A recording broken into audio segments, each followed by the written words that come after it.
মেয়ের জন্য দোয়া চাইলেন ইমরান। জনপ্রিয় সঙ্গীত শিল্পী ইমরান মাহমুদুল নিজের সুর দিয়ে সঙ্গীতপ্রেমীদের মনে জায়গা করে নিয়েছেন। সম্প্রতি সামাজিক যোগাযোগ মাধ্যমে এক পোস্ট দিয়ে বাবা হওয়ার সুখবর ভক্ত অনুরাগীদের মাঝে শেয়ার করেছিলেন। এবার আরেক পোস্টে মেয়ের জন্য দোয়া চেয়েছেন।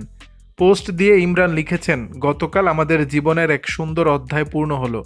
আমার মেয়ের আকিকা সম্পন্ন করেছি, আলহামদুলিল্লাহ। মেয়ের জন্য দোয়া চেয়ে তিনি আরও লিখেছেন, পরিচয় করিয়ে দিচ্ছি আমাদের রাজকন্যা মাহনুর মাহমুদুল ইনায়াকে, দোয়া রাখবেন সবাই। এদিকে কমেন্ট বক্সে নেটিজেনরা ইমরানের মেয়ের জন্য দোয়া করেছেন। একজন লিখেছেন, দোয়া ও শুভকামনা সব সময়ের জন্য। আরেকজন লিখেছেন, অনেক অনেক দোয়া রইল মামুনিটার জন্য। দোয়া করি আপনার মতোই একটা নক্ষত্র হোক সোনামণিটা। উল্লেখ্য, সঙ্গীতশিল্পী ইমরান মাহমুদুল 2003 সালে নতুন কুড়ি প্রতিযোগিতায় অংশ নেন। এরপর 2008 সালে চ্যানেল আই সেরা কণ্ঠ প্রতিযোগিতায় প্রথম রানার আপ হয়ে শোবিজে পা রাখেন। দর্শক, বিষয়টি নিয়ে আপনাদের মতামত জানাবেন নিচের কমেন্ট বক্সে।